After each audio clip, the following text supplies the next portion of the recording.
Halo guys, selamat datang kembali di channel gue, Dani Sugondo. Dan hari ini gue bakal unboxing salah satu SSD NVMe M2 yang namanya baru gue denger, namanya itu Memory Ghost. Ini mungkin video ini bakal ada unboxing, review sedikit, sama benchmark dikit kali ya. Di sini gue kenapa gue milih Memory Ghost ini. Mungkin kalian juga mungkin baru pertama kali juga kali denger ya namanya Memory Ghost ini. Kenapa gue pilih memori ini? Karena gue kemarin tuh lagi cari SSD dan kebetulan laptop gue itu dia nggak bisa pakai SSD yang SATA, harus NVMe. Jadilah gue nyari-nyari kan yang NVMe, dan karena kebutuhan gue itu banyak, gue nyari 1 TB, dan rata-rata 1 TB itu harganya udah 1,8 sampai ya lebih mahal lagi lah. Kayak gitu. Nah, untuk Memory Ghost ini sendiri, dia harganya itu yang gue beli cuma 1,5 sekian lah, dan itu plus ongkir ke rumah gue pakai yang Gojek Instan itu jadi 1,6. Plus dari Tokopedia gue juga pakai coins gue, jadi gue dapet diskon, itu lumayan banget ngebantu. Jadi makanya gue pilih Memory Ghost ini. Kalau berdasarkan spesifikasinya dia, atau berdasarkan pengakuan dari Memory Ghost ini, dia itu speed read-nya itu sampai 3500 dan write itu sampai 3000. Nah, makanya ntar sekalian kita coba dia itu bakal ada di sampai berapa tuh di read sama write-nya. Oke, sekarang kita unboxing dulu. Oke guys, jadi ini adalah packingan dari official store-nya Memory Ghost Indonesia. Gue beli dari Memory Ghost Tokopedia. Jadi mereka udah punya official store-nya sendiri, makanya mereka bisa lumayan bagus nih packingannya. Dipakai kardus kayak gini ya, padahal masih sih kan cuma sekecil ini kan, untuk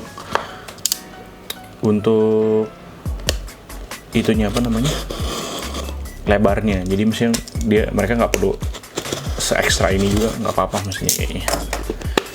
Ini buka dulu.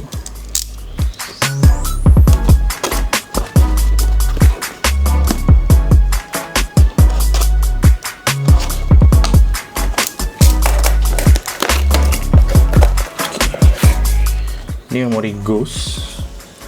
Jujur ini baru pertama kali denger ya, tapi mudah-mudahan ini performanya sesuai sama yang mereka bilang. Gue belinya 1 TB. Oke, dear my new owner, thank you for. Oke, Memory Ghost. Jadi dia Memory Ghost ini kalau kalian lihat di sini ada dari Instagram, Tokopedia, Shopee, sama Bukalapak. Untuk invoice-nya seperti yang kalian lihat di sini, harganya 1599. Itu plus ongkir gue itu karena lumayan jauh jaraknya dari rumah gue, dan gue pakai Gojek Instan, jadi total ongkirnya jadi 60.000 sendiri, sekitar 60 ribuan lah. Wah, ini lokasinya juga di Jakarta. Oh, ada tulisannya juga di sini penjelasan Memory Ghost dan Data Master Indonesia, produk wajib didaftarkan di bla bla bla bla. Apabila tidak didaftarkan maka garansi tidak berlaku, jadi harus didaftarkan.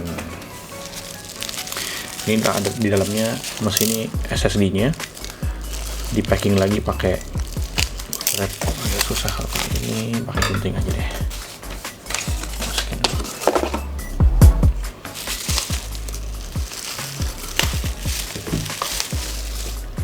Oke, ini bentukan memorinya. Sebenarnya warnanya unik juga ya, biru. Biru muda kayak gini lumayan bagus juga sih kalau menurut gue, ini lain dari yang lain. Di sini belakang ada serial numbernya, gue tutupin, nanti mungkin kalau misalnya kelihatan gue blur juga. Jadi ini harus didaftarkan di di websitenya. 1 TB, dan ini 3 years warranty tuh. Read speednya up to 3500 dan write speednya 3000.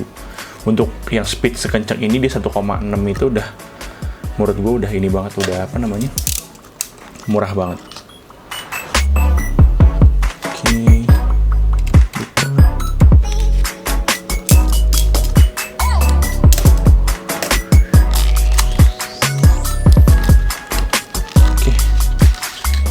Ini dia bentukannya. Ini bakal gue pakai di laptop gue.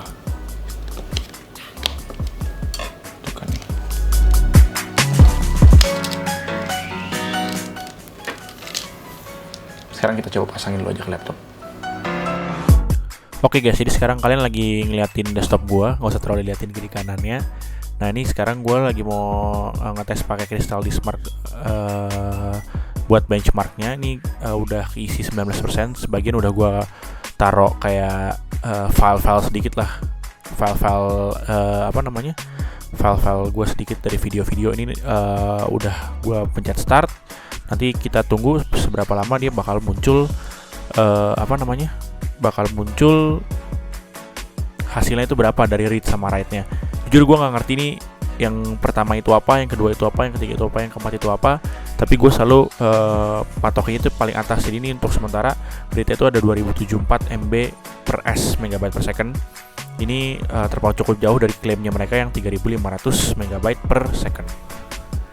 Nah, jadi ini hasil speednya guys. Setelah selesai, dia di read-nya ada 2074 ini, dan di write-nya ada 1600. Ini berbeda jauh banget sama klaimnya mereka yang kalau misalnya read itu 3500 dan write-nya itu di 3000. Bedanya hampir sekitar 1500 lah dari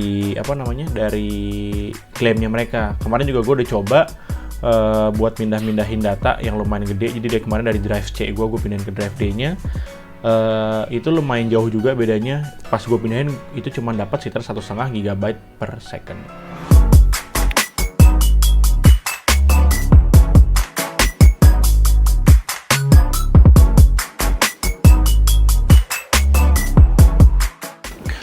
Oke guys, jadi kesimpulannya kalau menurut gue memory Team Ghost ini kurang worth it ya kalau menurut gue, karena klaimnya mereka itu kan read-nya itu sampai 3500, sedangkan write itu sampai dengan 3000.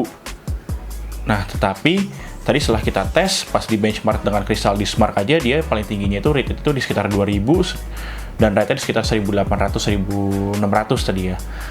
Dan pas kita coba dengan mindahin data yang asli atau bukan dengan benchmark, dia hanya paling tinggi itu di 1,5 GB per second, dan itu nggak pernah bisa lebih tinggi lagi dari sekitar 1,5 GB per second tadi. Udah gitu dia juga tadi pas gue pindahin dari drive C yang SSD internal laptop gue dan dipindahin ke drive D, yaitu di memory Ghost-nya ini, dia itu sempat malah turun ke 100 MB per second. Jadi udah bukan 1,5 GB lagi, jadi udah jatuh ke megabyte tuh. Rata-rata di sekitar 500, 500,500. Tapi dengan catatan tadi gue juga sambil pakai Streamlabs untuk merekam screen gue. Dan itu gue nggak tahu itu pengaruh apa enggak. Nah, jadi kalau menurut kesimpulan gue ini nggak worth it dengan harga 1,5 juta. Kalau menurut gue memory Ghost ini gue nggak tahu merek mana awalnya, cuman kalau lihat dari manualnya ini ini merupakan merek Cina yang gue jujur aja nggak tahu, baru pertama kali ini dengar namanya merek memory Ghost. Nah, kalau menurut gue mendingan nambah sedikit sekitar 300.000, kita udah bisa dapat Seagate yang itu mereknya emang udah terkenal dan itu garansi 5 tahun, sedangkan memory Ghost ini kan garansinya hanya 3 tahun. Setelah itu Seagate juga ada punya software yang mungkin bisa buat ngatur-ngatur SSD-nya ini sendiri, dan memory Ghost nggak ada. Tapi di dalam packaging-nya tadi seperti yang kalian lihat, memory Ghost ini udah ada bautnya. Nah, kalau Seagate nggak tahu karena gue nggak punya gitu. Oke guys, jadi sekian dulu untuk video kali ini. Mudah-mudahan video ini bisa ngebantu kalian yang lagi nyari-nyari SSD NVMe M2 untuk laptop kalian. So I'll see you guys on the next video. Peace out.